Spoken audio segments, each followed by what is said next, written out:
Oh, yeah. Yes, sir. We are back. Good morning, good people. Good morning, family. We are back in the studio with another edition of the program. Yes, sir. This is Spade podcast. We have a special guest in the building. Scoop, who do we have? All right, so we have a wonderful guest on the show. Been wanting to have her on the show for a while now. It was a couple years ago. Bowie Town Center had like an event where they had different vendors and set up, and I remember going through the event. I seen a picture of Betty Boo, dark-skinned Betty Boo, and I was like, this would be perfect for my sister. And then I saw the trucker hats, and I love trucker hats, so I stopped. What's up, Timo? I stopped and met Brandy Wynn. She's a wonderful artist, designer, brand owner, and I like her message that she has through her brand and her paintings and stuff. So I wanted to support her. Got a hat. You don't see it on me now because I couldn't find it this morning going through it. But I appreciate her. She's a wonderful person, and I wanted to get her on the show to give her flowers. So, ladies and gentlemen, Brandy Wynn. Hello, everybody. Thank you, Scoop. No problem. Thanks, No man. problem. No problem. Anytime. So, just introduce yourself, where you came from, what you do, all that there. Okay, I'm Brandy. I'm the owner of Inner Flatham and Chocolate City Tennis Club. I'm from the D.C. area, PG County. It's in the water. It's in the water. Yup. And I'm an artist and a creative, and my creative outlet is fashion and art. So, yeah. Cool. So, what made was being an artist was like a thing that you naturally got into, and how early did you start? Did you start with your artistic expression? I started at a young age, probably like kindergarten, something like that. I didn't really know what I was doing, just using my imagination. But both of my parents are creative. My dad is an artist. That's the only job I've ever known him to have. Cool. And my mom is also creative. She makes jewelry and she sews and stuff like that. So It's in the family. yeah, so I feel like It's it in the came family. naturally. Yeah. That's cool. So Inner Fly Dom. What made you come up with that name? Honestly, at the time, I was really inspired by Currency in the Jet Life movement. Hey. I really messed with Jet Life real hard. So Yes, sir. he mentioned Inner Flatham in a song, and I just liked the way he used it. And I was like, that's cool. We'll make that, the name of my brand. Yes, what's up? I met Currency, and I was able to tell him that. So it's Oh, not that's like, dope. yeah. That's dope. That was years ago, but I was able to just tell him that he inspired me to, name my brand that. That's dope because Currency is very underrated. Yeah. He's a very underrated rapper, and I didn't even like put two and two together because I'm such a huge Currency fan. You know what I'm saying? So for you to say that, it's giving me life right now. Because you don't really never hear too many people give him the praise that he deserved. So for you to be inspired by him is really cool to me. It's really cool. So so you started in 2011? Like the end of 2011, early 2012. End of 2011, 2012. Yeah. Okay. I'm kind of upset. Decade in. Yeah, it's been a while. Decade long in. run. Yeah, hey, doing something, like doing anything for like a decade straight, like you should be applauded. You know what I'm saying? Facts. Doing anything for that period of long time and keeping up with the quality and all that should be applauded. You know what I'm saying? I'm definitely gonna get that colorway that you have. Okay. That colorway I got you. is sweet. Appreciate that. You hear me? Got the Frappuccino brown with the little pistachio joint. I need that one specifically. But so question: the teddy bear. Yes. I know you said from Inner Flatum, you got that from inspiration from Currency. Right. Was the teddy bear inspired by Kanye, or did it come from somewhere else? It came from somewhere else. So, Okay. And a lot of people ask me that question. Yeah. Like, was it inspired by Kanye? I am a big Kanye fan though, but I was painting a lot of bears at one point. Okay. So when I first started the brand, I didn't have a mascot. I had a logo, but I didn't have like, A mascot. Right. Yeah. So a friend recommended like, well, why don't you just make the bear your logo? Like create your own bear, put it on a computer, and that's just what I did. And if you look at the bear, on the inside of the eye of the bear is the original Inner Flatum logo. It's very small. In the pupils. Yes, in the pupil. In the pupils. That's how you know it's Inner Flatum. You know what I'm So saying? that's the original logo. And the bear is just, it's a conversation piece. It's what makes the products recognizable. Okay. You know? I was customizing a lot of bears at one point. But yeah, it's the recognizable mascot for the brand. That's cool. Yeah. And what made you decide trucker hats? Because not a lot of people do trucker hats. And for me being a big dude and a bald head dude, that ventilation is everything. You know what I'm saying? So what made you trucker hats specifically for the hats? Honestly, like it's been trendy for the past couple of years. Yeah. So that's why I got. I mean, in the early 2000s, Pharrell and They them were were, wearing trucker yeah. hats, but I feel like it came back, in the past couple of years. But prior to that, I was doing a lot of like bucket hats and dad hats.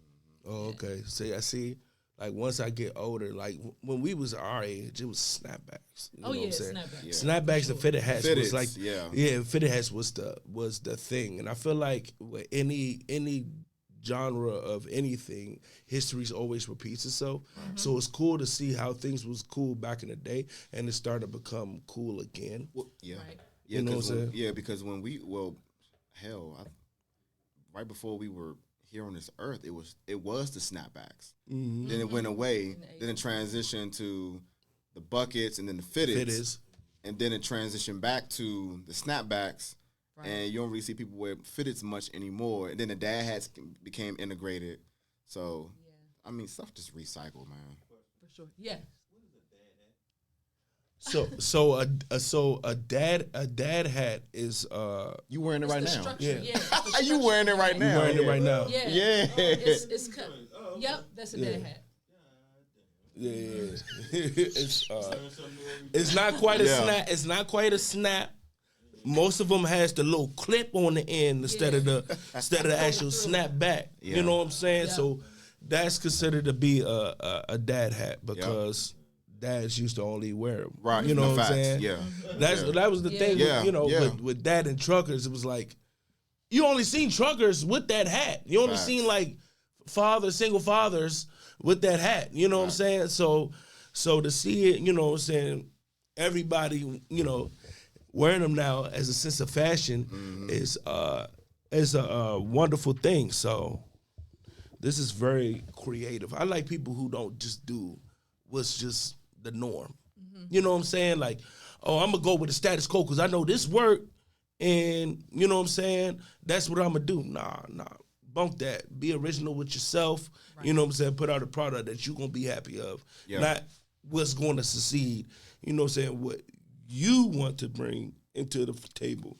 And then if you put the passion and the work towards it, it's going to be able to be successful. Yeah. One of the things that stuck out to me was Chocolate City Tennis Club. Oh, yeah. Chocolate City Tennis Club, I remember the conversation that we had when we first met. And you wanted to create that like the new Polo. Yeah. You know what I'm saying? But for us. Right. You know what I'm saying? Because everybody know Polo ain't really make their stuff for us. You know what I'm saying? So what was the inspiration of Chocolate City Tennis Club? So my grandparents actually inspired that kind of. the answer to that is kind of all over the place, but I'm going to give you the best that I can. Do your thing. Do your thing. Growing up in D.C., you know, we were around, it's Chocolate City, around Chocolate all City. kinds of black folks. Chocolate City. You know, and I Not so remember- much now.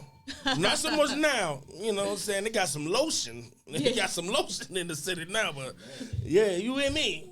You hear me? It's a lot of what you call them? What you say? Vanilla milkshakes. Yeah. No disrespect, you know, to our white brothers and sisters. You know what I'm Yeah. saying? It's a little gentrified now. Go Yeah, ahead. it's different. Totally different. But Yeah. my grandfather used to take me to like Tacoma courts over in DC by Coolidge to play tennis. And I mean, it was all black folks out there. So that's a piece of the brand. Like, you know, the experience growing up in DC as a kid around successful black folks. And, you know, just, I feel like it kind of goes against certain stereotypes. Yes. The other portion of Chocolate City Tennis Club is the historical portion. Because we call DC Chocolate City, but there's so many other chocolate cities in America. And, you know, we're often told Detroit. Atlanta. Well, St. Louis. Harlem. Minneapolis. Yeah, Harlem. Minneapolis. Yeah, no, bro. Yes. Minneapolis. Yes, bro. In Minnesota? Yes. That's where Prince is from. That don't mean it's Chocolate City. Bro, yes. Yeah, I gotta do my homework. My bad. Yes. My bad. I didn't know. I didn't. Yeah. It's all good. It's okay. But a lot of times we're taught in school that we come from an ancestry of slavery, and that's really pushed to us. But upon my research, I've learned that we've, you know, had towns and businesses that were thriving. Yeah. Just not told about them. So That they destroyed. yeah. So My bad. Go ahead. no, you're fine. You're fine. I just want to bring that to light because it's something that we're not taught about. So, Yeah. you know, I haven't really gotten all my ideas out yet with Chocolate City Tennis Club, but it's coming. Okay. Yeah. Yeah, knocking that stereotype because you know with tennis, Yeah. rugby, golf. You know what I'm saying? That's considered to be white sports. You know what I'm saying? For a long time, it was the same for basketball and football until we start, you know, taking over. So to knock that stereotype down, I'm all for it. You know what I'm saying? Because stereotypes, just do nothing but put you in a box. You know what I'm saying? We are bigger than our stereotypes. You know what I'm saying? Now, granted, some of them are true. You know what I'm saying? We like chicken. I get it. You know what I'm saying? But we are we are bigger than that. You know what I'm saying? So for you to push that movement is commendable. You know what I'm saying? I love it because when I seen it, I was like, and I was just thinking about Venus and Serena. You know what I'm saying? And the pushback that they went through. I don't know if you've seen the movie about their father and they grind and all that. You know what I'm saying? To see that, and then you to have, you know, Chocolate Tennis Club. It was just like, I can't wait till the masses to get a hold of it because we need brands like this. We don't need brands just to come out with just clothes. Right. What's the message through the clothes? Because I feel like Right. art is a big vessel for messages like music. You know what I'm saying? Yep. I feel like you can have a great impact with your message through art because everybody like art in any type of way. You know what I'm saying? Right. People even use art for therapy, and we had an art therapist on So true. not too long ago. So for you to use the brand, use that to push the message, you know, for breaking stereotypes, for highlighting us as people, you know what I'm saying? And in the cities that represented us, that strive, that used to strive, that they tried to hide, that they tried to devalue, you know what I'm saying? Try to make us forget. Right. what was going on back then, and through the cities of our people. You know what I'm saying? When we try to have a focus on our people, I don't want other people to feel like, oh, why are you just focusing on us? The reason why we're doing that is because we've been devalued so much through media, politics. Right. You know what I'm saying? We need to have unity, which is going to go into the topic that we're talking about. Unity within ourselves so we can be good. You know what I'm saying? Because other cultures do that. Right. Right. And I don't feel like we do that enough. So to have people out here that's pushing a brand that's highlighting that is again commendable. And then have you ever really thought about it that way? Yes, that's exactly how I think about it. I was just thinking, like you're saying it, like for example, right, like U Street. We're from this area, so we know what U Street has been like. Yeah. Or, it's not just a place to party per se. There's history there. Yeah. So, but it's not necessarily told that was like Black Broadway at one point. And there was a lot of Black-owned businesses. So you're exactly right. The brand was created to highlight, little-known information or information that's not shared. Yep. More so on the positive end of things. Yep. And I just think that's important. Well, and even going back to just like the history behind the brand. Growing up, we played tennis for fun. Right. I don't know if y'all did. I played tennis for fun. I mean, I just love sports. On the Wii. Me too. Like basketball. On the Wii. No, you'd be surprised, bro. A lot of Black people play tennis for fun growing up. No. My dad was like that. Sport. Yeah, I mean, not like for sport. Yeah, just for fun. But like for fun. Yeah, my dad used to play tennis.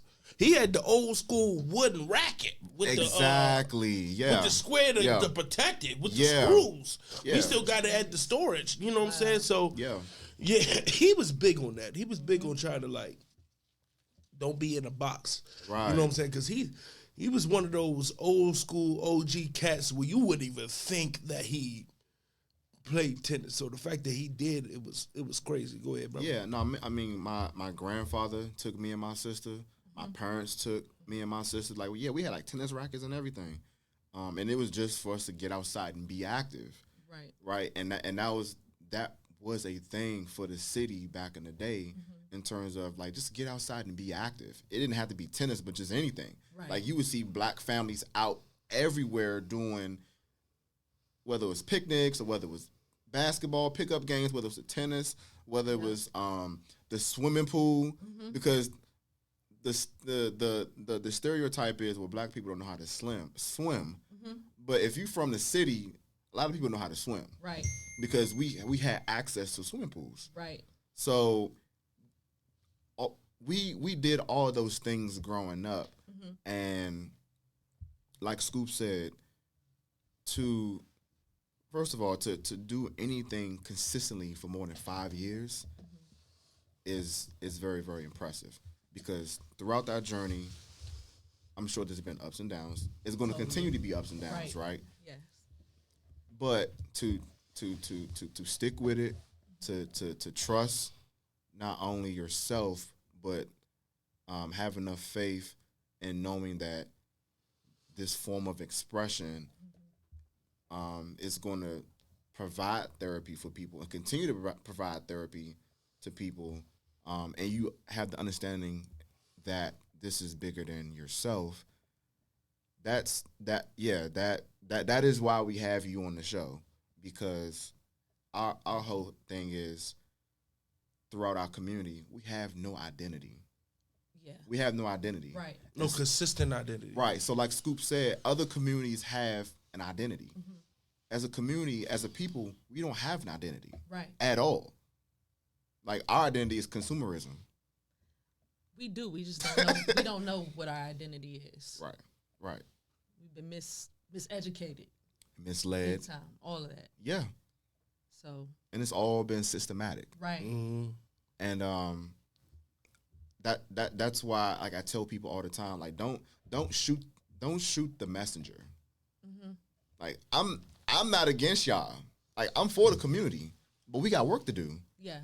You know what I'm saying? So if it gets a little uncomfortable in the process of us trying to do what we can on our level right now to affect change, like that, we're gonna get down to the nuts and bolts of, hey, we're fucked up right now. We got a lot of work to do. Yeah. Definitely. Oh, my bad. I was trying to get somebody your IG so they can go to your page. Thank you. Yeah, man. That message needs to be an important one because they're trying so hard to reverse the progress we made recently. You know, as far as trying to again rewrite history for the younger generation. Like if you see what's going on in Florida, the way they portraying slavery and what we in our accomplishments is insane. And those are bills are passed to do so. You know what I'm saying? So we need more media. We need more art that push the message of our people. You know what I'm saying? And that's a big thing for me because we thought, I said this before on the show, we thought Christopher Columbus was a hero. Facts. Facts. Yeah. Real talk. Yeah. Real talk. Yeah. There's not a lot of light shed in the schools of what we really meant for this country. You know what I'm saying? We built this country. It's deeper than what we think, too. That's what I know. We built this country. Yeah, it's even deeper than just... we built it. It was already built on our backs. Got here. Facts. We already built it when people arrived here. Yeah, because when people think about indigenous, they just think of Native Americans. I'm like, we were them. Yes, Facts. exactly. We were them. That's what this is about. Facts. You know what I'm saying? I want to present that information through the brand. Because I think that's the key for us, like, to figure out, to understand that we were already here. We've been taught that we, came from somewhere else. And that's no disrespect to other folks. I'm just saying that Black Americans, we're confused about our identity. Yep. And also our identity has been changed in this country so many times. So many times. Labeled so many times that just, threw us in the trick bag even more. So we really have to start educating ourselves on, and people aren't going to present it to us, so we're going to have to go do our own research. Facts. I've said this before on the show too. We have so much access to bullshit, right? So with that being said, if we have our phones and our laptops and things at our fingertips, we can look up anything we want to look up. Right. You know what I'm saying? Like who built the railroad system before the Industrial Revolution? We did. Slaves. You know what I'm saying? But who the street light, the who built the factories? The screwdriver. You know what I'm saying? The refrigerator. The refrigerator. Yeah. I was like, the broom. I was like, just everything. Lawnmower. Well, the light bulb. Yeah. the light bulb. The light bulb was really invented. Yeah, because what's the name? Thomas Edison. Thomas Edison. He wasn't the he wasn't the originator of the he wasn't the originator. He's the one that got it. What's it called? Patent. Thank you. He's the one that got a patent, but it was based off a black man. I wish I knew his name off the top of my head. Lewis Latimer. I think. Let me see. The other thing. Somebody fact check it. Somebody fact check it. Is that we weren't allowed to patent our stuff. No. Facts. So it was easily stealable. Right. Exactly. Exactly. Whoever was there at the time when somebody was the black person was trying to get a patent, it was like, oh. I think it was illegal for us to get stuff patented. Most likely. So much stuff was illegal. It probably most likely. It probably was. It was illegal for us to drink a certain water fountain, to go to a certain bathroom. You know what I'm saying? Go ahead. No, go ahead, bro. What's the name? What was that movie? I'm trying to remember. I think it was Hidden Figures with Taraji. Yes. When she was the math. Oh, incredible movie. It was a wonderful movie, and I remember that powerful scene when when the manager was trying to figure out where was she at, and she was like, "It's no bathrooms. Oh, I have to walk miles to the gas station Yeah. just to go to the bathroom." Yeah, that's wild. Yeah. Yeah. You know what I'm saying? And y'all don't care about that. All right. Y'all don't even drink out the same coffee pot. You know what I'm saying? Right. That was just such a powerful scene because that's what they had to go through. They had to go through that. Yeah. And to get lowballed and you put in so much work in. You know what I'm saying? The fact that she did that for NASA, you know what I'm saying? I shouldn't have just known about that through the movie. It should have been taught in school. You right? feel me? Yeah. It shouldn't have been like that. You know what I'm saying? And we get pushed Abraham Lincoln and George Washington and Columbus. It was you know Louis what I'm saying? Lattimore. Okay. It was Louis Lattimore. All right, Yeah. but you know what I'm saying? We got pushed all that instead of the truth. Yeah. You know what I'm saying? That's all we wanted was the truth. Like, learning about certain stuff, like, after high school, it was mind-blowing. I was like... But that is exactly why, bro. And I've said this before on the show, I'm at the point now where we have no excuses. Nah. We got the information. We have the information. We are a better resource more than ever. Everything's at our fingertips. We have to stop blaming others for what we already know was systematically done to us. Right? We have the opportunity in this life we're living to affect change, not only within our community but like around the world. I mean, we've done it before. Like, we've seen the civil rights movement. Like, we've seen what can happen when we organize, right? Like, we literally changed the world. Right. You know what I'm saying? Other communities, when they organize, things get done. Like the Asian hate bill that was passed a couple years ago. When those Asians organized to get that bill was passed within, I think, a matter of weeks. You know what I'm saying? But we're all not on the same page.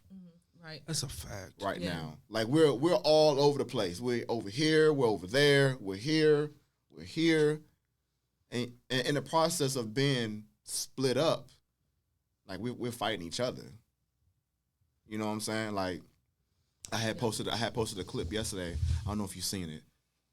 But it was another podcast host was basically talking about the systematic things that were put into place by the government to split the black man from the black woman, right? And I basically said, this is what I mean by incentivized bad behavior, right? We're fighting over crumbs on a plate that once had lobster on it. You know what I'm saying? Like, imagine fighting over crumbs. Like, you're not getting any further than I am, right? By doing that, right? Because we're fighting for real estate that really don't matter, right? And that's community wide right now. A corner that don't belong to another person. I just want to say real quick, if we're indigenous to this country, right, then it really is. It is by blood and by birth. If we're indigenous, then it's our land, and we don't know it. Yeah. You know what I'm saying? Yeah. We don't know that yet. And I think once we know that, then we can get together and unify, possibly. You know what I mean? But at the same time, we've tried in the past, and it got knocked down. Of course. Like the Because Black Panthers. it's not a lot of us in higher places for us to make any kind of movement with that, and there's not enough unity and pressure from all of us Right. to do. Exactly. Did you see the little movement that we made when George Floyd got killed? Yeah. That just a little bit of effort of unity Right. made a difference. Can you imagine if we really put in the effort and be unified like that? Exactly. On a consistent basis. Because I was I'm not gonna say upset because during the COVID we did need it like something to get our mind away from. But I was kind of disappointed that they played, man. You know what I'm saying? I'd have been like, nah, let's shut this down, Slim. Like we got to do something. Like shut it down, not shut it down for a night, a day, little unity post, not just the Black Lives Matters on the court. No, shut it down. We don't need to be doing this right now. We need to focus on the root of the problem. We don't need no end racism on the back of the helmets. I mean, that's cool. Yeah. But we need pressure. We need to put pressure on these folks. If every black athlete would have stopped their sport, the amount of money that would have been lost, movement would have been made. But who are the owners? Of course. But not, bro, if we was, bro. That is why Kaepernick for me, like, if I ever have a chance to meet him one day, like, I'm gonna give that man the biggest hug, man. He put he risked his career. He gave up his career for the greater good of the community, right? And like you said, if all black athletes did that, he would have still had a career. Yes, exactly. If he would have got more.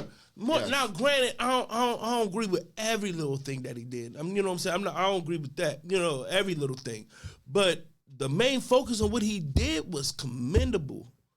And I forgot the other brother name that did it with him. He couldn't really. It was too hot for him though. You know what I'm saying? Was he a linebacker or a safety? He was a safety. He was a safety. I'm forgetting his name. Is leaving me. Yeah. But he did it with him, and it was too hot. You know what I'm saying? Because think about it, bro. Leaders are born, not made, right? So you may have these athletes and entertainers out here who make all this money, and that's cool, right? But when you die, you don't have that money no more. So what I'm saying is, while you're here on this earth, we all have an obligation to not only live a full life, but leave it better than what we leave it better than where we came. Right? So to your point, yeah, the end racism stuff and the photo ops, all that was cool. But you all really wasn't trying to affect no change for real, because your pockets are going to be affected because you're getting paid by white men. So they wasn't really built for that pressure to do an all stop to everything. See, this is why this topic is so important in unity, man, because they cannot not pay and fire all of us. They can't do that. No, you know how many times I seen on construction sites that they did one of the Spanish people dirty, and last one of them left. Yeah, facts. Every last one of them left. Not one person. They bounced. Facts. And guess what? They all came back because that person that they did it for, they tightened up and gave them what they were supposed to give them, and they all went back to work. It stopped. It stopped. And you know who stayed? Us. Right. First of all, we the same. Us and Spanish, they roots come from Africa and all that. I'd have bunked out with them. Yeah. This is ridiculous. Yeah. That's my thing. And then people was shitting on Tyrese when he was like, I wish I was born into the Spanish community. I feel him. Not saying that I wish that, but I understand where he's coming from because the unity they have, they will leave. You're not about to do Pedro like that. What's wrong with you? Right. We not going through that. No. Well, and if we all go, all of us, if every man, look, if the hierarchy of NBA is LeBron, KD, CP3, Steph. If they would have came out and all been unified, instead of just going on the ESPYs, unified, we are not playing until we get some change. And hit every person in the NBA, not just black folk. Every person. They're not built for it, bro. I'm telling you. You can't. They're not built You for talking it. about money? You're not losing no money if everybody do it. They're not built What for money it. you gonna lose? Because it's no sport. That's what. Listen. That's why. Listen. What are you losing though? Think about it. If we all do it, what are you losing? Endorsements. I was about to say that. Endorsements. They plug on the That's why I said they're endorsements. not built for it, bro. Yeah. My thing is they gotta 'Cause they only care about- use somebody for endorsements. They only care about their If bottom everybody line. do it, who they gonna get? Who they gonna get? That's my thing. You're not even gonna lose endorsements. Cause who you gonna get? If everybody do it, who you gonna get? Well, and what gets lost is by you standing up in front of all of us and basically saying, yeah, no, we're not doing this. You're going to open up doors for yourself that you didn't expect would open up for you. That's a good point too. You know what I'm saying? Yeah. So that's why I say when it comes to these athletes, yeah, they may give some money to some charities and they have nonprofits and all that. But what are you really doing for the community? You know what I'm saying? The example you use with the Hispanics and Pedro. They would be 15 deep in one house. And they all eating. Right? Good. No, when I mean eating, I'm talking like financially. Yeah. I ain't mean like Right. even though pupusas is delicious, but that's not what I meant. That's Because we used to do that. it became frowned upon. And what they do is once they put their money together, they save it up, they go buy the house next door. And they buy the next house. And the next house.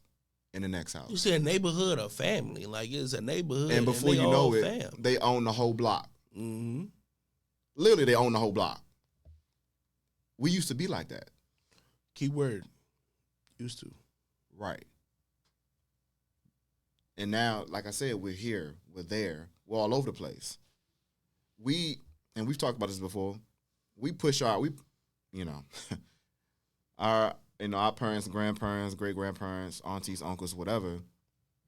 Yeah, now when you 18, you gotta get up out this house. Mm-hmm. You gotta go out there. Damn, you just set me up for failure. Low key. Let me tell you something. I think my mom all the time because if she would have did that, I don't know where I'd be right now. You hear me?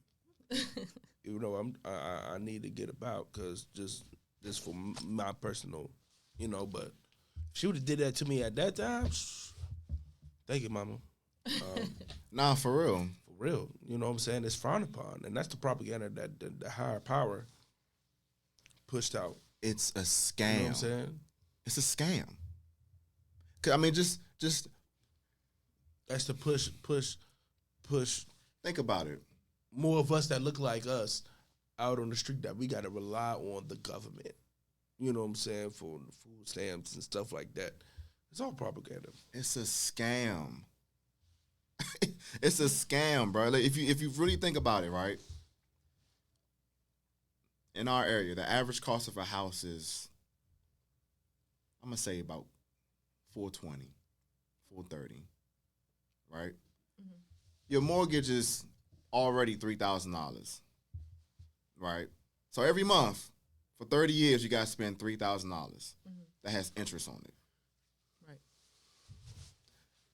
The American dream is considered a house with a spouse, a couple kids, and a dog, right? However, to achieve the American dream, there's more than one way to skin a cat. You don't have to have a single-family home or even a townhome to live the American dream. You make the dream work for you how you see fit, right? So, for example, instead of instead of doing a 30-year mortgage that's $3,000, okay, get an apartment or get a studio, right? That's going to be way less than $3,000, and depending on where you're at, bro. But for the most part, an apartment is cheaper than a house. Bro, yes. Are you serious? The way you say it cheaper, like it's a big difference. Over a long period of time, an apartment's cheaper than a house. Yeah. Okay, so when we had Julian, when we had Daryl on, and I was paying his mortgage for rent. Okay, when your water heater goes out in your house, who got to pay for it?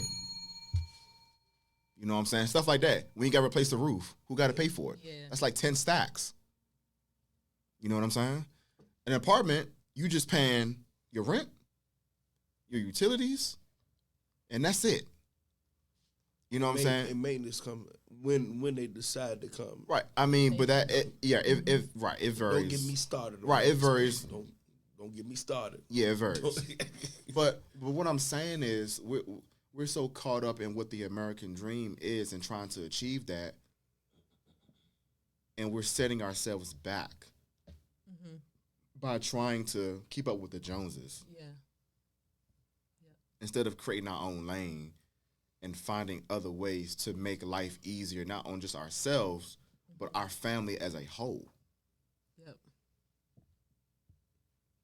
So, I mean, we have to get back on the same page. We have to get out of this consumerism mindset, right? We have to keep our dollars in our community longer, right? By supporting each other, brands like yours, brands like Museum. All I wear now is black-owned stuff. I don't wear designer stuff no more. I don't, because it's not made for us. It wasn't meant for us. Right. The minute I give my money to them other brands, like I feel as though, like, damn, okay, I just put money in a white person's pocket. I didn't put money in our own people's pocket. You know what I'm saying? But we're constantly Michael Jordan, right? His shoes, he even said it himself. They weren't. He don't make them for us. Yeah, I'm pissed at Michael Jordan. I'm sorry. You can't get a military discount on this shit. Like Nope. Stores that have military discount. You can't. You can't get a military discount on his shoes. Can't. I believe that. You can't. I believe that totally. You can't. Yeah. But I mean, look. and Mike used to be married to a black woman. Her name was Juanita. He used to be married. He used to be married to a black woman. Yeah, but with him specifically, I think he get a little bit too much flack though, because it's understandable why he get flack.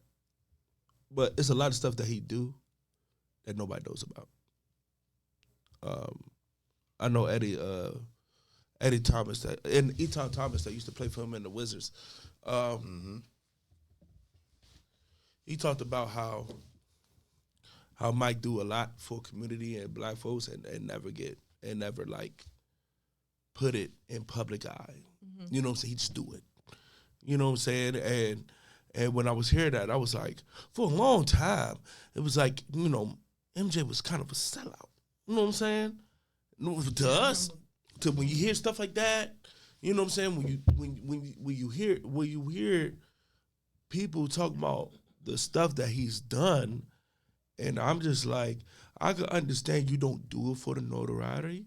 At the same time, the impact of we knowing that you did that is way, way more important. You know what I'm saying? And I understand I didn't do it for that, but like, we need to know that our heroes are here for us. You know what I'm saying? And when we see and hear stuff like that, it hurts, bro. Like, Michael Jordan is the GOAT. And you hear things like that, and you hear the money he made from jails, and you're like, dude, like, It's a different Michael Jordan, I think. I think so. Can we look that up? By any But chance? that was what I was getting ready to say. Yeah. Like, is this stuff that I can look up on Google and I'll be able to find? That he You know- has done? Or? As far as like what you're saying, Mm-hmm. because this is what I'm saying with these celebrities, man. You really not trying to help the community. You just trying to just affect your bottom line. Because somebody as big as Mike, right? Use your voice. Somebody as big as LeBron, like really use your voice. Like, why are you trying to be low key? It's like, Right. it's like, I'm not gonna say he doing this, but it's like, okay, I'm gonna do this under the table so the higher power don't see it. Exactly You know my what I'm point. saying? I'm Right. still doing, but they don't see it. No, hell no, man. Let everybody see it. That's my point. Let the world see it. It's not about notoriety. It's about impact. Right. Impact. Let it be known. Let it be known. Yeah. They don't want to, bro. Why we know more about your gambling problems than what you do for the community? Right. Why does it take other players that know you? What's up, AJ? That know you and know what you did to speak up for you? And then it's like it's watered down because, okay, is he just doing that because he was a teammate? Mm-hmm. Is he just saying that because of that? Or, Mm-hmm. you know, that really happened. You know what I'm saying? Even though they didn't have to do that. You know what I'm saying? They didn't even have to bring it up. You know what I'm saying? It's just like, why keep it under wraps? Right. Why? Right. It don't make no sense. Why do that? Bro, because anything we do, anything that we accomplish, we want the world to know. You know why? Because it's gonna provide inspiration. It's gonna provide a level of therapy for people and realizing that, oh man, like there's some great black people doing some great stuff out here, right? Yeah. It's gonna inadvertently Inspiration to the young folks. You know right. what I'm It's saying? going to inadvertently open up opportunities for us that we wouldn't have had if we did not put ourselves out there. Right. So you have these celebrities with these big platforms, these big brands, right? But things that they do for the community or have done, like you never really hear about it. Because you know why? It's because, like you said, the powers that be, they don't want that information out there because that's going to affect their bottom line. Them endorsements going to get slashed. They're going to get cut. They're going to get taken away. Bro, I'm telling you, it goes deep. What if there's like a clause in their contract or something? Like Could that be. says, yeah. It could be. What is worse? Not doing nothing at all, or not broadcasting that you're doing something?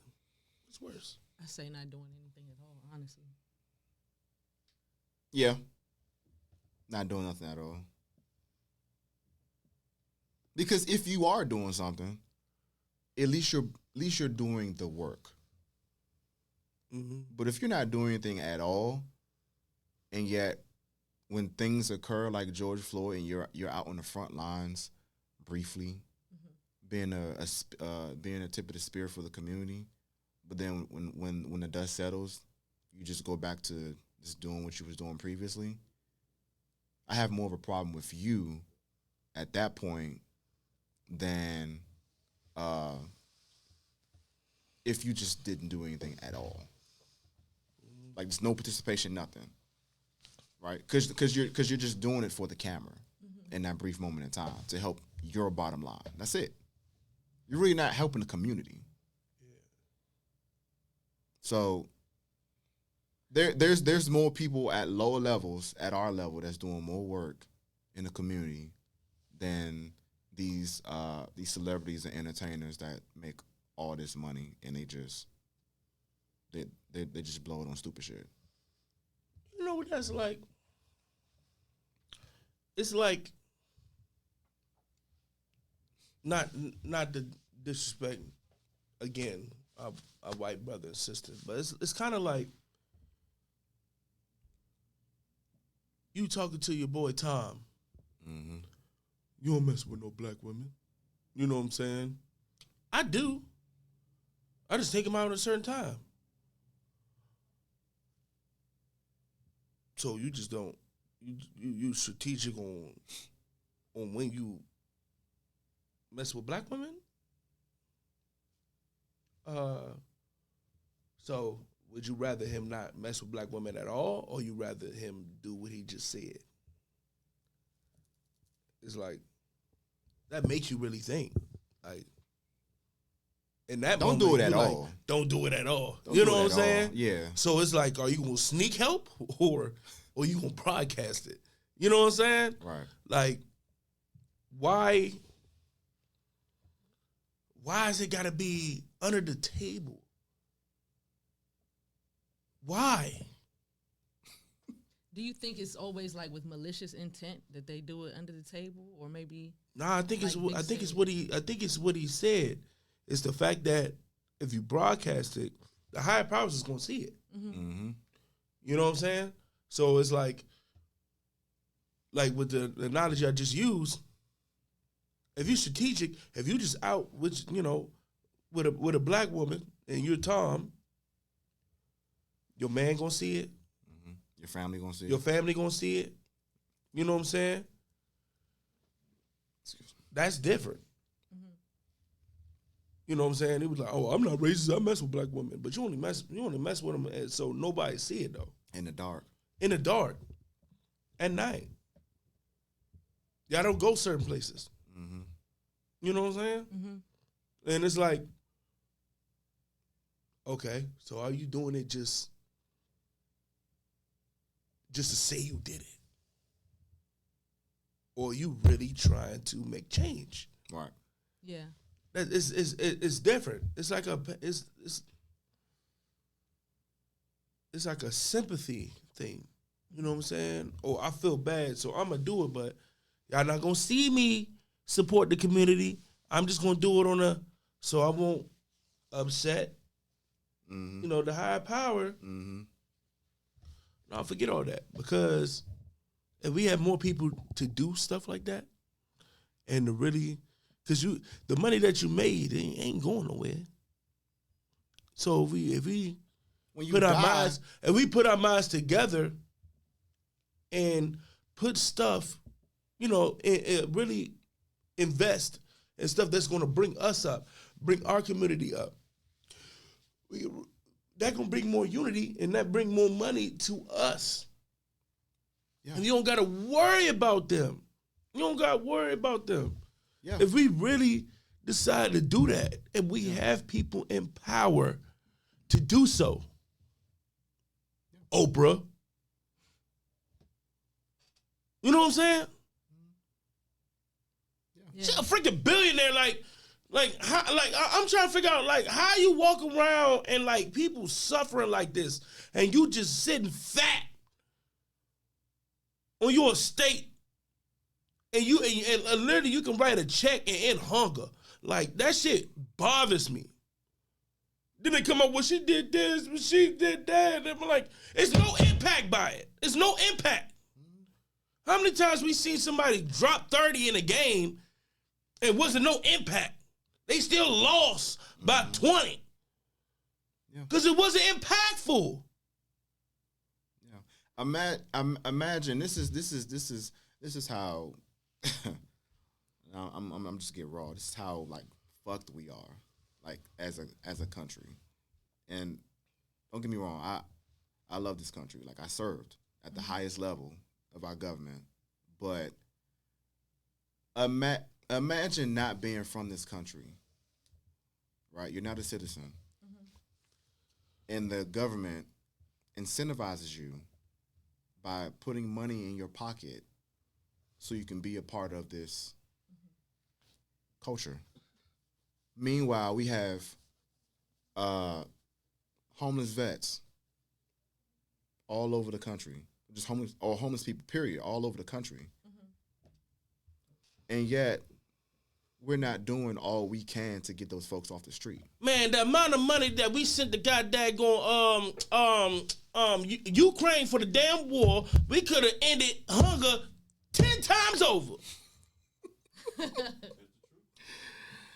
Speak on it, bro. Yeah. No, you're right. It was like 167 billion. Yeah. I just want to say, like, it's wild to me that they send all this money to other countries. They owe Black Americans an astronomical figure that it's trillions. it's unheard of. It's past trillions. It's trillion, yeah. And then like when we 5 say times a trillion. yeah, and when we say reparations, and people are like, why do y'all need reparations? Every person that went through remotely that we went through, not even nowhere near, probably not even a 25% of what we went through, has reparations. Had reparations. Yeah. It's documented. We know that. Yeah. So you trying to tell me that all these folk can get reparations that they even go through a quarter of what we go through, but we can't get reparations. And when we say that, we are ungrateful niggas. Mm-hmm. Yeah. What? What?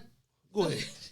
I just want to say, like, let's say that we took all the things that Black Americans have been through in this country, like, to the government, all the levels. If we had a lawsuit or something, it would be like, I don't know, police brutality would be in there. Just there's so many levels of it. I don't think they could pay us for it. Like forced migration, Jerose. everything, you know? They can't afford to pay us back is what I'm saying, in my opinion. I agree with that. And I will also add that if our athletes and our entertainers stopped everything they were doing and said we ain't doing nothing else until we get reparations, we'll shut the world down. Because Facts. Yeah, for sure. number one, our buying power as a community, even right now, outspends a lot of countries, like GDP. And if we were to give reparations, like that will more than level the playing field. Exactly. That's why I feel like they can't give them to us because in that case you got to give some land back. You got to give A whole money. bunch of You shit. got to give a whole bunch of stuff back for sure. Like No, that's you a don't fact. even know. And my auntie made a point on my live. We still waiting on our mule. The 40 acres. And now 40 acres in the mule. We still waiting on that. You know what I'm saying? Native Americans got reservations and land. Ain't like we just said earlier. We've been here. Is that what you were about We to were say? we were part of that. And that's one of my issues with Native Americans. You're not about to act like we wasn't part of that. Yeah, but they know. You know what I'm saying? They know. They know and don't do nothing about it. Well, because they don't care. They don't. Yeah, that's the point. They don't care because they get money from the government. That's the point, bro. They're getting money from the That is the government. point, bro. They're not going to speak on us. That's the point. They getting paid. You use what we can use and don't want to, and don't want to get it. You know who. You know what's crazy? The NBA does it. And you know how the NBA does it? The fucking logo. The fucking logo. Everybody know Jerry West is Jerry the logo. West. Yeah, Yeah. yeah. Everybody knows Jerry West is the logo, but they didn't officially name it the logo, but it's Jerry West. You can see it very frequently. You can see it vividly that it's Jerry West. But if they not going to acknowledge that it's Jerry West because they got to pay him all that, they got to pay him. Yeah. You know what I'm saying? For the revenue and all that. You know what I'm saying? That's exactly what they doing to us. Exactly what they doing to us. So going back to Native Americans real quick. Royalties and all A that. lot of the tribes and reservations, they have their own police force. Damn, man. They have their own police force. I didn't know that. They got a Navajo Yeah, they have police. they have their own police force. You can't even you can't even get on a lot of these reservations without being a part of the community. Like you have to go through the police to get onto the reservations. How you get your own police force? How? From the government. Yeah. You know what else? To expound on that Native American portion, a lot of us are from tribes that the government doesn't recognize. Mm-hmm. So, like, I have a friend that's she's from the tribe in Southampton, Virginia, where Nat Turner's from. Mm-hmm. She's a Nottaway Indian. The government doesn't recognize her tribe. Wow. You know, and this happens so much. Like, a lot of us have heard just being around our family, we got Indian in our family, not knowing that we're the actual Indians, but the federal government doesn't recognize that.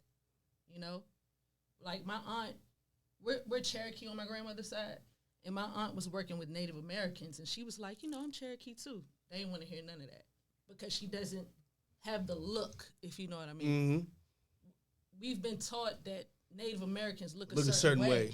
So when we find out that we're Indians, or we say we're Indians, it's hard for us to believe because we just think we're black. You know what I'm saying? So I just wanted to, you know, add to your comments on the Native Americans. Yeah. That's the same thing. It's the same thing with Spanish folks too. You know what I'm saying? I hate it when they be like, we're not black like it. You're black. Literally. You're black. Literally. I feel like sometimes with that though, they're going by like nationality versus like it's the program. Our idea, right, of what black is. It's the program. Because we're Americans, but we always label ourselves black. This is a human thing though. That's human. Like we created that. Ain't nobody created that because in the eyes of the Lord, we all brothers and sisters, and we all under the same race, which is the human race. There was only one race on this earth. It's human race. We all the same race. It just depends on where we were where we were going in the beginning of time. It depends on where our shade and where our culture at. It depends on different aspects of the world that we at. But we all the same people. Because even with white people, if you trace your history, your bloodline far back enough, it's going to come to what? To us. Africa. To us. Yep. Back to us. And black people are like, oh my God. I mean, white people are like, oh my God. Like, we are the same people. We're the same people. I don't care about if you don't believe in Jesus and all that. Cool. There's only one race. It's human race. We created black and Hispanic and Chinese and all that. The only difference is because you was over there. You was up north. I was down south. Right. Asian was on the east. Yep. You know what I'm saying? That's the only reason why we look different. Yep. Because where we was at. And different climates. Same climate, same everything. We are all part of one race. Different climates. So, thank you, Auntie. So when you cut everybody, we bleed red. We bleed blood. Go ahead, brother. No, I was saying, different climate. You could be in this hemisphere. You can be in that hemisphere. Different climates. You're gonna have different color skin. Different shades. Different pigments. That's a fact. That's a fact. So, hey, question: was that was that in your mind when you had the different colors like that with the bucket hat, or am I reaching? No. I feel like looking at DC brands over the years, like Madness, even the museum, the color schemes that I thought it was just very DC with the colors. Okay. Yeah. Go ahead, brother. Yeah. No. I mean, so this is what I mean by we have a lot of work to do. Yeah. A few weeks ago, I posted something in regards to how much housing is, how much it's and how it's so out of whack, and I was like, man, the amount of taxes I pay out of my paycheck every single pay period. If it was no taxes, I would have my 40 acres and a mule. Let me tell you something. I'm telling you, because the tax system is a scam. Yeah, I agree with that.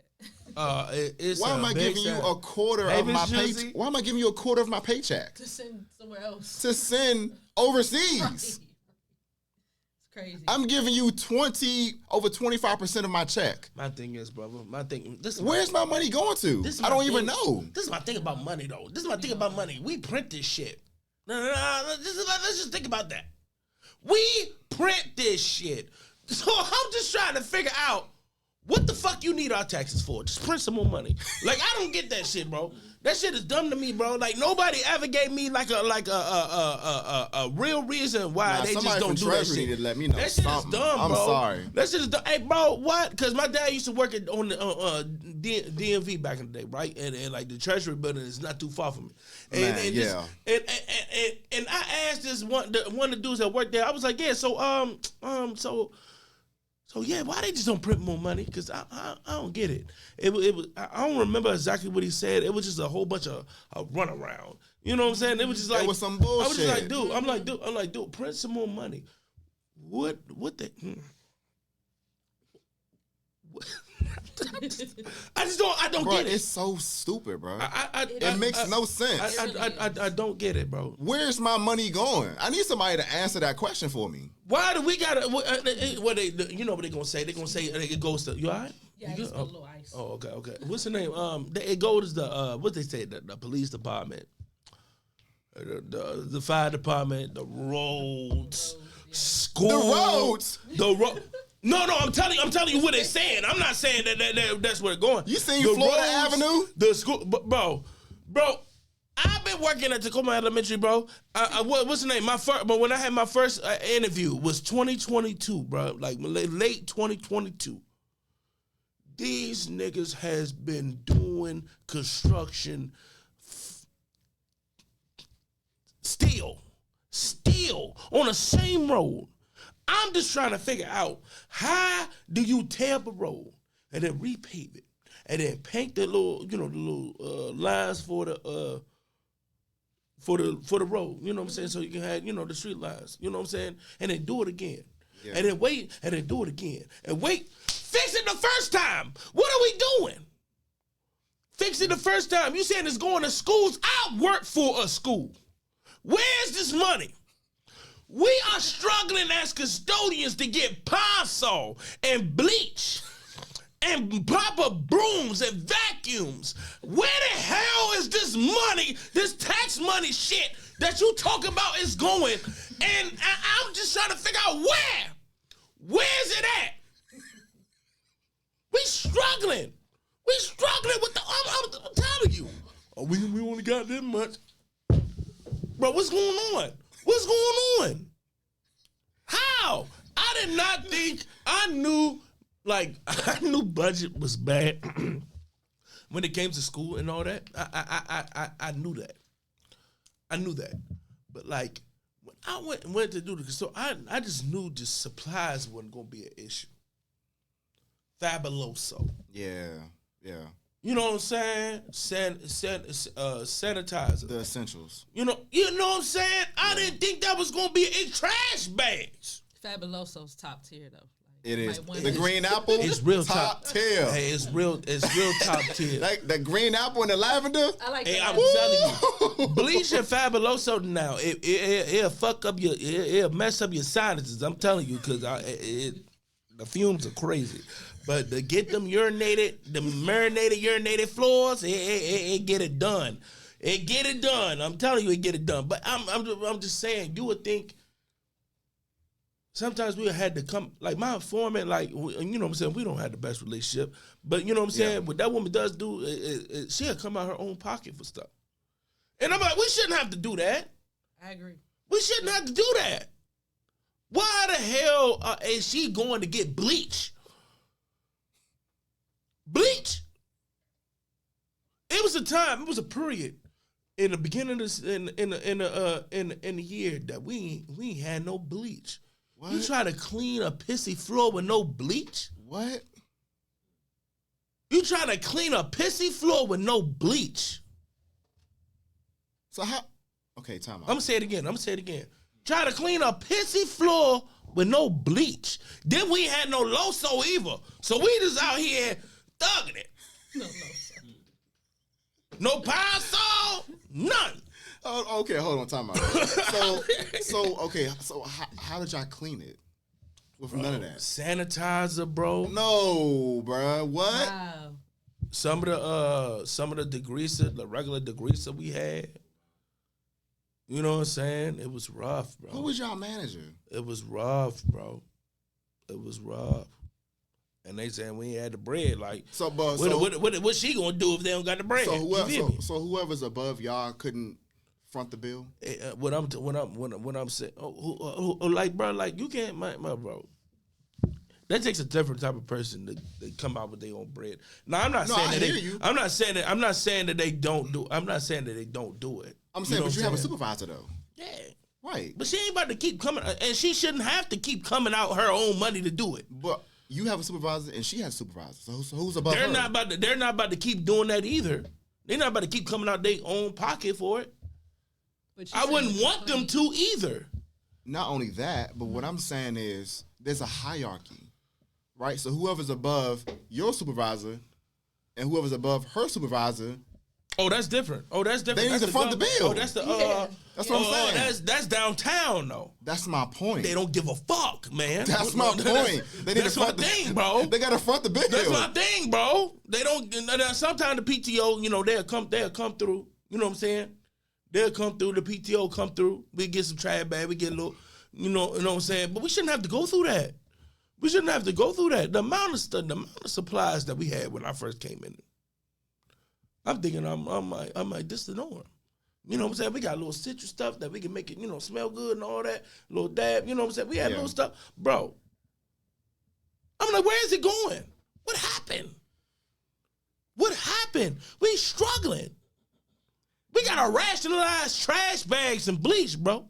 So I'm going to just say this. We got to rationalize that. No, real talk. Yeah. Like, this is real talk, bro. Yeah. That people don't talk about. You know what I'm saying? That people don't talk about. I can imagine what they went through in Duval, bro. When we was going to Duval, when we was going to school, when they was going. Facts. You know what I'm saying? Because we done seen the nastiness that they done did. Man, they used to shit in the stool. Facts. I mean, in the urinal. Yes. Yeah. And you don't got no supplies enough to deal with that.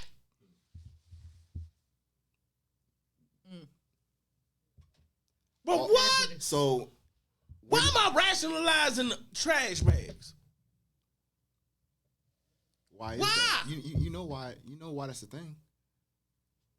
You hit it. You said at the top, slashing the budget. Oh yeah. They pocketing it. Auntie, I know you're hearing a lot of cuss words. I apologize. You know what I'm saying? But what's the name? My auntie's sorry, Auntie. I forgot Auntie was on the live. We over here just going. Hey, look. Sometimes you need a cuss to keep your, like a cuss word is like an exclamation mark. You know what I'm saying? Like you can tell somebody, get off that porch. Get off that damn porch. You know what I'm saying? That's different. You know what I'm saying? It's a little, you know what I'm saying? A little more, a little more, you know what I'm saying? You know what I'm saying? It's a little more intimidating. Yeah, it's an exclamation mark. It's just, boom. It's like I said what I said. You know what I'm saying? Like, bro, it's ridiculous, bro. Like, I didn't think that I would have this issue. You know what I'm saying? You would think so, Ziggy. You would think it's like 5 cents for a bag and shit. But they would say it's so expensive because they get it from certain. But my point. It should have been an issue. But the point that I was making earlier, bro, is, and I'm sure y'all have done this. But if you stay on top of whoever's above you, and you hold them accountable, as far as like I need y'all to raise this up. Mm-hmm. You know what I'm saying? Because we can't do our jobs properly if we don't have what we need. And that's part of organizing. Mm-hmm. That's part of organizing, right? If we don't hold the people that are supposed to be in these leadership positions accountable, it's going to be business as usual. It's an election year this year. It's an election year. Lord have mercy, boy. Like, do we realize it's an election year? Lord have mercy, boy. You know what I'm saying? So like you rather get shot or stabbed. It starts is the presidency. It starts at the lowest level. Fuck the presidential election, right? Because in terms of our individual lives, the local government, yes, that's what we really need to focus at. Yes, the presidential election, okay, that's high. That's at a higher level, right? But in terms of our individual lives, our lives are affected by what goes on locally and statewide, right? But we don't care about none of that. We don't care about none of that. We don't care. We don't educate it. It's both. Educate ourselves about it, and it's not really promoted. You gotta dig.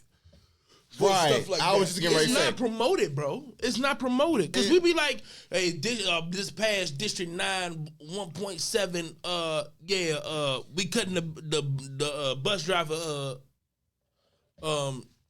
driver budget in half. Whoa, who decided this? We don't got no damn bus drivers. You know what I'm saying? Mm-hmm. Like, what are we doing? You talking about all this money. Why we don't got enough? Pay these bus drivers. Give us the supplies that we need to clean the schools. Yeah. We not even talking about teachers. No, we not even getting into that. Right. Oh yeah. I didn't even get to the teachers. I'm a teacher. I didn't even get to the teachers. Yeah. I didn't even know that. I didn't even get to the teachers. Yeah. This is the bus drivers to you to get to the school, right. and then the custodians to you to clean the school. I didn't even get to the teachers, the counselors. It's rough. These school boards, they don't give a fuck. At all, They with all the foolery too. At all, they with all the foolery too. You can't tell me that you care, bro. Why are we going through? It's just little stuff they don't care about. You know what I'm saying? They making decisions as far as the bottom lines and all that. I heard that they about to possibly extend the school year, and make the kids come back sooner. So you don't care if the school get clean, huh? You don't care about that, huh? It's the logistic thing that they don't really care, the small things like that, because the simple fact that we have to deep clean that school, cuz. And we were working hard body for the timeline that we had originally. Yeah. To get a certain thing done. You know what I'm saying? To make sure the kids this is suitable for the kids. Because where we at is mice, is roaches. We not pest control. Right. You know what I'm saying? But we do what we can do, which is as far as deep cleaning when we can. Right. Especially over the summer. We take all out the stuff, deep clean, wipe everything down and all that. So you trying to tell me that you're going to give us less time to do that? You're going to give us less time to do that. And then when y'all come up, oh, is it done? No, nigga, it's not done. Because you done cut our timeline in half. With less supplies. Basically. You know that old saying, shit rolls downhill? Bro, literally, you can't make this shit up, bro. You can't make it up, bro. You cannot make this up, bro. Like I'm bugged out, bro. Like I was just like, what are we doing? I seen a dead mouse in the classroom. Granted, I'm thinking the teacher killed him and was just lazy and just didn't pick it up. I was like, yo, you killed a mouse today? No. It was just a dead mouse. Just chilling. You like, so how long they was gonna leave it there? They didn't know. Oh, okay. They didn't know. Okay. Bro, my thing with the government, it's the little things and the little people that is just statistics to them. We're statistic. We're numbers. Just a number. We're not people. You know what I'm saying? And then when they want to have their regulations and stuff like that, and they come like, oh, you ain't do this and this and this. You set us up for failure. How we gonna do this? And you put what I just said as far as the timeline in place to us to fail. You know what I'm saying? Y'all not setting us up to do anything. How you gonna? That's like I'm saying I'm about to bake a cake. Mm-hmm. I want to bake a cake. He was like, yeah, but I'm like, you can't have these eggs and milk. Yeah. How the hell I'm supposed to bake this damn cake then? You got it. Figure it out. What? Yeah, figure it out. Figure it out. That's exactly what they do. Yes. In every situation that we talked about today, that's what they do. That's exactly what they do. So this is what we've been talking about. With all that in mind, you take the bull by the horns and you hold whoever needs to be held accountable. You be the leader amongst your group and say, nah, like this shit gotta change. And you stay on top of whoever is above you to make sure that they are holding whoever's above them accountable as well. Because you're on the ground doing the work. You know what I'm saying? So you see what you have and what you don't have. Right? So this is what I mean by organizing. Even at a small level, just with that, you can affect change. Right? But if we continuously walk around and not give a fuck about our community as a whole, now I'm speaking broadly now, that as a whole, it's gonna be business as usual, bro. The Montgomery bus boycott. You remember that? What happened? We organized. We walked to work. Miles. We walked miles to work. That bus system damn near collapsed. It damn near collapsed. Because we ain't had no daggone car. No, we walked. You know what I'm saying? We walked. So it was either to walk or bus, and then if you was gonna do us greasy, then we gonna walk. And that's what we did. We don't have enough of that. We don't have Right. enough of that today. Right. You know what I'm saying? That's We jive right. watered down. We jive some suckers Right. for real. No, low key we are. We jive some suckers for real. You know what I'm saying? Like when I was going through the stuff that I was going through at my other job, Red Robin, and I was just trying to get, and it ain't like it was mostly black folk. And I was just like, if we come together and go to corporate, we can get this lady up out of here. Real talk. Because she was awfulness. She was pure awfulness, and none of them, I was just like, dude, I can't do it by myself. Right. I can't do it by myself. Y'all talking about it, not being about it. You know what I'm saying? Hey, it was dire back then. Like, you had to be about it. It was dire. I don't feel like Facts. we feel the direness anymore. You know what I'm saying? Because we got the liberties that they don't have.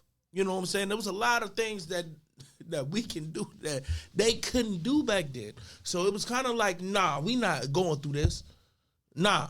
You know what it Nah, is? and it's a lot of it's like we gonna give you a little leeway so you can feel like you're free, but not totally. You know what I'm saying? Exactly. You know what I'm saying? I I'm was gonna getting give right you. here. I was I'm getting gonna right on give that. you a little bit. You know what I'm saying? I'm gonna give you a little bit. You can do this. You can do that. You know what I'm saying? So you can feel the dire of the situation. And then when the shit hit the fan, we like, oh my God. You know what I'm saying? It's always been dire though. Mm-hmm. It's always been dire. Facts. It's always been dire. For us, it's always been dire. It's always been dire. It's not a time in history and shit like this That's ain't a been word, dire bro. for us. That's a word. Yeah, that's a word. It's been dire. We need a hat or something dire, like for real. That's a word. Yeah, it's always been dire for us. It always been. But we got the liberties to do other shit. You know what I'm saying? It's not really, we don't have that focus. And back then, we didn't have that. So it was like, That's why I said, by any bruh, means necessary. You know what I'm saying? I've said this before, Brandy. It's very, very controversial. I don't give a fuck. The I know worst where you're thing going from. Yeah. to happen to us is when we got integrated. I agree with that. And that's a strong stance, but it took away our businesses and it changed the whole trajectory of what was going on. And that's not to be, to talk smack about other groups of people. Right. But yeah, I think we kind of got tricked into that, to be honest. And then imagine if we still had our own sports leagues. You know what I'm saying? The Negro Sport League. My granddad was a bat boy for the Homestead Grays. So that's another part of history that he shared with me. Okay. And I'm just thinking, we have all these stars, even down to the college levels. Now they getting paid. Well, I mean, like all the athletes that are standout athletes probably would have been at HBCUs because they didn't want us. All back in the day, people. All back in the day, the institutions. The back in the day when we didn't have too many opportunities to go in there, that's where they was coming from. Yeah. Greatest wide receiver that ever lived, Jerry Rice, HBCU. T.O., HBCU. Charles Haley, HBCU. I don't think we finished with. No, go ahead. I don't think that people understand like where we're coming from with the integration thought. You know, they might be like that's racist, but if you look at the trajectory like of how things have gone for Black folks since that happened, you can see why we would say that. We getting played. Yeah. We've been getting played. Yeah, we talked about this when Quan was on the show, and when he said it, I was like, that sounds disgusting. But then, like, we continued to have a conversation of it, and it was like, what we were just talking about, the direness and our unity withered because the simple fact that it came less of a necessity because we was integrated. Mm-hmm. You know what I'm saying? It's because when we wasn't integrated, we didn't have a damn choice. Right. We had to do this. And even us being integrated, they still killed our shit. But they still killed it. You know what I'm saying? And then with them doing that, because it's been the higher powers have done some awful stuff. I mean, like drowned cities. It's underground cities in the water. It's different, like different cities in Maryland and across the country that we're living on top of cities. Right. That was us. That we was thriving. Black Wall Street. You know what I'm saying? Lake Lanier. Yeah. Town under Lake Lanier. Yeah, like a few of them like that in America. You know what I'm saying? They were thriving. Right. So they were thriving, bro. And they stopped thriving when they wanted to integrate. You know what I mean? And it doesn't come from a place of like hating on other groups of people. No. But I feel like for them to level the playing field so everybody can have a piece of the pie, that's when they integrated. Because we were so successful on our own. Like, you know? We went from being in the slave master's field to inside the slave master's home. Think about it. When you in the field, because when you in the field as a slave, you in the hot sun. You in the hot sun, right? But there were slaves that worked in the home, right? So think of it. We used to be in the field, literally, right? But then once we got integrated, now we moved inside the house. Mm-hmm. So once you get that nice feel of the home on the inside, you feel free, right? That's where we're at right now in society, in our community. We're in the slave master's home. And then there's so much in a struggle within our own community. It's ridiculous. And it's not, I'm not saying other communities don't go through this, because they do go through this, but the colorism, that and the homophobness that we have, that is, bro, like, we need to love all of our people, no matter the orientation, no matter the skin color or not. You know what I'm saying? It bothers me because we still have to live within each other. You don't have to agree. You know what I'm saying? What they got going on, but you still got to treat a person like he's a person. You know what I'm saying? Don't just because they're doing something that you don't agree with per se, that doesn't make them a bad person. Right. You know what I'm saying? Or an awful person, or you better than somebody because you're lighter than them. Because back in the day, if we was in the same situation, I'd be in the crib. You'll be in the field and you'll be in the crib. So that means you better. No. And we have a lot of that, and it stems from that and continue to this day.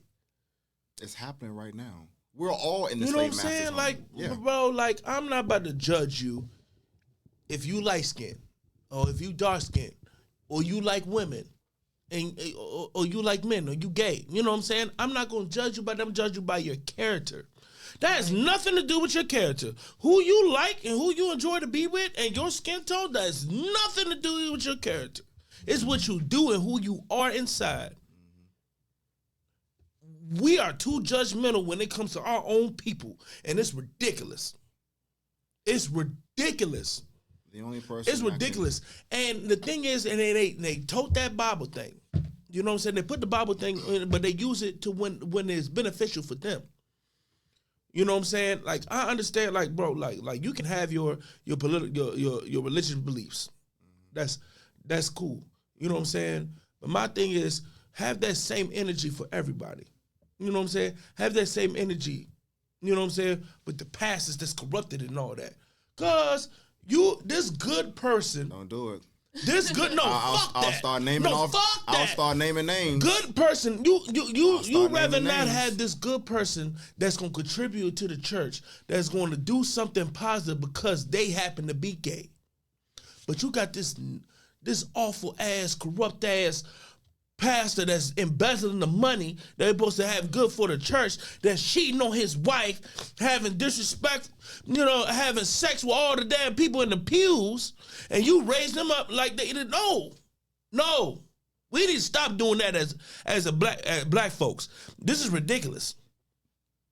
This is ridiculous. Keep giving out. That's one of the main issues that we don't have in unity in the first place. Because we it's a struggle. We don't even have unity in the church now, bro, and we used to. Remember, and we've talked about this before. But remember when everything happened with George Floyd, you didn't hear no black churches speak up. You know why? Because they're getting paid. No by the big government. Black church. They're right. But they're getting paid by the government. By the government. Right. When Umar said that, I thought it was just one of his bullshit. Because he be saying some bullshit. Yeah, I don't agree with everything he say. You know what I'm saying? Like when he said that, and I digged them, I was like, yeah. Why didn't they didn't come out and say anything? But it's not about. It's not just that though. Tamir Rice, you know what I'm saying? Trayvon Martin, you know what I'm saying? I'm just using that as an example. You know what I'm saying? Yeah. Like because when he highlighted that with George Floyd, you had to you think back to them. Yes. You know what I'm saying? Michael Brown. You know what I'm saying? You think back. Why did that man have to die over Swisher Sweets? Over Swisher Sweets? Tamir Rice was he 9 years old. Cleveland, Ohio. 9 years old. He is by his damn self. Was he 9? I thought he was 12. He don't fucking matter. Right. Yeah. He was 9 though. But what's the name? Playing in the park. By himself with a BB gun. He don't get no warning, no nothing. Pow, pow, pow. But goddamn Kyle Rittenhouse can shoot about 2 or 3 people and walk down the street with an assault rifle.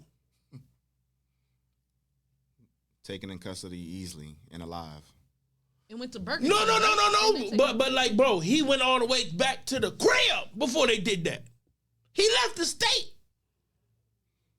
They waited. And if it was no video, he would have never been in the court.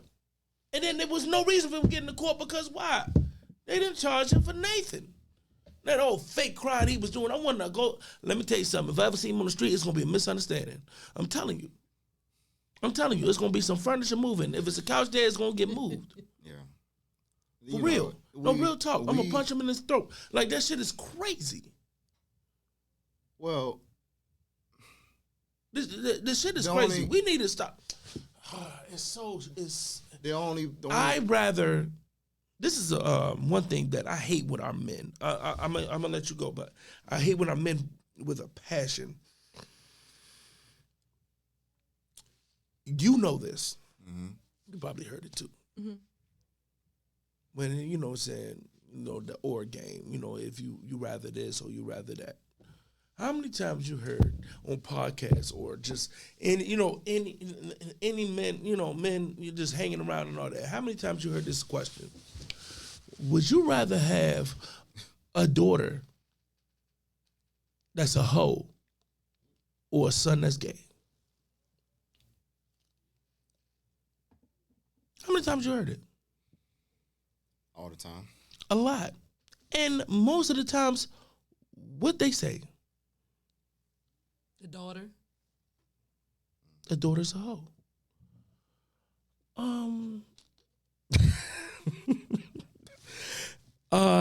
It's frustrating. Man, we preaching today. It's frustrating. It's frustrating because as a heterosexual male, I'd rather my son be straight. But my thing is, I am not going to shit on him or to look down on him. Shun, yep. Or shun him because he happens to be gay. Mm-hmm. He's a good person. He does what he's supposed to do. I'm cool with that. Do your thing. But I'm not about to have my daughter out here having sex with whoever, getting diseases, having kids out of wedlock. Mm-hmm. You know what I'm saying? Don't have no respect for yourself. You know, putting dirt on our name because you're my daughter. You got my last name, and you just out here just slutting the world. Free ball. You just out here just slutting the world. You know what I'm saying? That's what I'm like, okay, when they ask that question, I'm like, is he a good person? Facts. Does he do what he's supposed to do? Yeah. Do he love the Lord? You know what I'm saying? Mm-hmm. I don't care. I mean, I ain't gonna say I don't care, but yeah, I know what you mean. I love him. Yeah. That's still your boy. It's still my boy. That's still my girl. You know what I'm saying? No matter if you they or them. You know what I'm saying? You know, I don't want to disrespect nobody. You know what I'm saying? Yeah. That's what's wrong with our community. We focus on too much of the wrong shit. Mm-hmm. Focus on the character. The character. Yeah. Their orientation has nothing to do with their character. Nothing to do with their character. Because there's a lot of straight people who ain't shit. All right. There's a lot of straight people who are terrible human beings, but you treat them better than a person that's gay just because they're gay. Right. That makes no sense to me. You don't have to like it. Right. You don't have to do it, but you respect that person because they're a person. Facts. Yep. Yeah. Yep. I mean it bothers that bothers me, bro. And that bothers me. And then us men, if you hang with them, you know what I'm saying? You automatically no. One of the realest dudes I ever met in my life. DeMario, rest in peace to my boy. He was gay, and that was my man. That was my dog. That I would go to a back alley with and feel like he would have my back no matter what. Facts. Yeah. Yeah. Like, bro, we gotta stop. But I mean, it starts. Number one, it starts with respect. Right. Right. That's where it starts. Number one, if you have respect for yourself, you're gonna have respect for others. Right. Automatically, without even trying. Right. We used this example before on the show, but like just in terms of like us as men, there's already automatically mutual respect. Because at a moment's notice, furniture can start moving, right? So automatically, there's a baseline right there. So if we carry that with everyone else, regardless of what they believe in, or how they live, or how they decide to live their life, or skin tone, we will come to realize and learn that, like, damn, you know what? We got a lot more in common than we think. And realize. It took me a while. It took me a while, bro. Cause like I said, like your upbringing can say a lot, but you don't have to be totally defined by your upbringing. Right. Yeah. Because my dad was a huge homophobe. Right. He was a huge. Like I couldn't even sit on Santa's lap. Right. Like it was that. It was, I remember you telling me that. Yeah. It was that serious. Like I'm standing next to Santa like this. Yeah. You know what I'm saying? Like, You know what I'm saying? Hey, rest in peace, Dennis Young. I love you to death. You know what I'm saying? Yeah. I love you to death, but like, you know what I'm saying? You don't have to be defined by that. Right. You can be open-minded and all that. It took me a while, you know what I'm saying? Because, you know, it was that stigma. It was like, if you hang with them, you are that. You know what I'm saying? That's how it was. You know what I'm saying? But like with me getting older, I'm like, this is ridiculous. So I'm about to lose out on a great person to be in my life because they happen to like the same sex. That's stupid. Right. That's dumb. Right. Like that don't make no sense to me. You know what I'm saying? Like that's dumb to me. We put a couple of the best friends I ever had were gay. Yeah. What's the problem? I get it. The Bible, I get it. Yeah. You know what I'm saying? But you shun this person, but your cousin is a sexual offender. Right. Right. At the end of the day, it's not our job to judge anyone. No. Our Creator. Now, is it bad people that happen to be gay? Yes. Right. Yes. Right. That's the case. But I don't hate you because I don't like you because you're gay. I hate you because what you're doing. Right. What you're doing. Right. It's what are you doing and not who you doing. You know what I'm saying? Right. It's what you're doing, not who you're doing. What you're doing. Yeah. Because it's people out there that I'm not gonna front like it's not people out there that use that to be demonic and shit. Like I know people like that. There's a person in my family that's like that. I'm not gonna bring them up because I don't need to bring them up right now. You know what I'm saying? But you know what I'm saying? Because I've been sexually assaulted. You know what I'm saying? By a family member. I'm gonna be a man. You know what I'm saying? So if any person, you know what I'm saying, would be understandable to be a homophobe, it's me. You. Yes. Never knew that. Yes. Okay. If I can get through that and look at people as a character, anybody can. Yeah. Anybody can. And I literally forgave him. Mm. It took a while, but I did that for myself. Mm-hmm. You know what I'm saying? We got to look at what's inside. That's why I wanted to bring this up because it's, you know what I'm saying, going through that was rough. Mm-hmm. And I feel like if people that go through that like I went through and still able to look through the people inside, their character, it shouldn't be an issue for anybody else to go through that. I mean, every day is a fight to keep the devil off your back. Yeah. Every day is a fight to live the straight and narrow. Mm-hmm. We all sin. Right. We all do. Right? Yep. That's why Jesus Christ died for us. Right? I'm not going to get overly religious, but just the more of what I'm saying is, and what you're saying, Scoop, is while we're here, we have a job to do. Right? The job is very, very important. And in the process of doing that job, we're going to meet all kinds of different people. Mm-hmm. Good, evil, whatever. But the point is, what you do while you're here on this earth is important. How you treat people is important. Yep. Because, and this is why, as much as I can, I'm not perfect, but I treat everyone the same.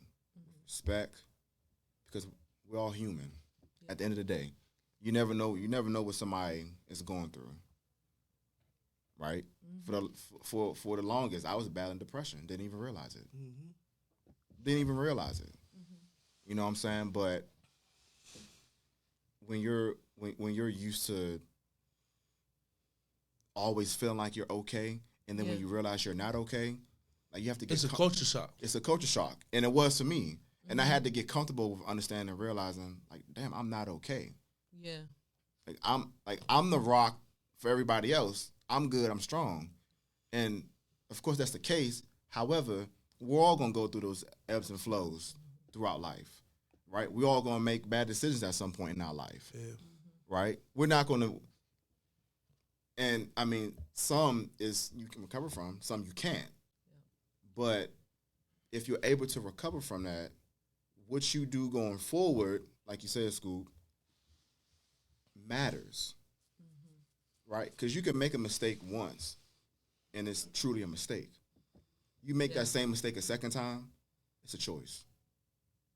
You know what I'm saying? So we have to keep that in mind within ourselves every single day when we are interacting with people or when we go through things. You are what you continually do. Yes. Yeah. Because I used to say that you are the company that you keep. And I still firmly believe that you are the company you keep. However, in the process of trying to keep said company, the devil is going to bring people in your life that is trying to distract you from ultimately what and who you're trying to be in this life. You know what I'm saying? And we have to be able to have discernment and understanding that, yeah, you know what, I shouldn't go there, or you know what, I shouldn't be hanging around them because it's a distraction. Yeah, bro. Ultimately, it's you just hit me with that one. The company you keep, man. I had to make a tough decision.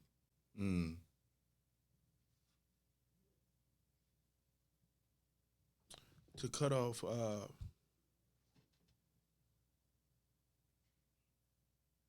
it kind of makes me sad just thinking about it, because I try not to think about it a lot.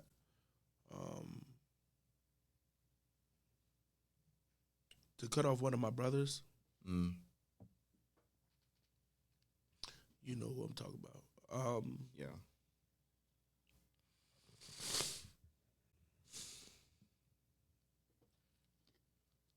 It's hard. You got to make, I'm all right, to make decisions like that.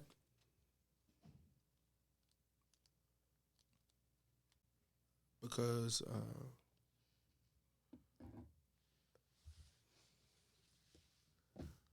You gotta protect yourself, bro. because like, I mean, you are the company you keep, and then like, so when you have a close bond with somebody, and you see the person they becoming, and the actions that they have, no matter how close you are with them, you see it. Yeah. And it's like,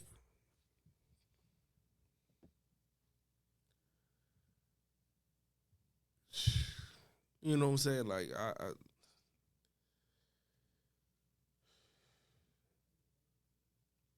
it's hard to be close with somebody when you're the godfather of their child and they don't take care of their child.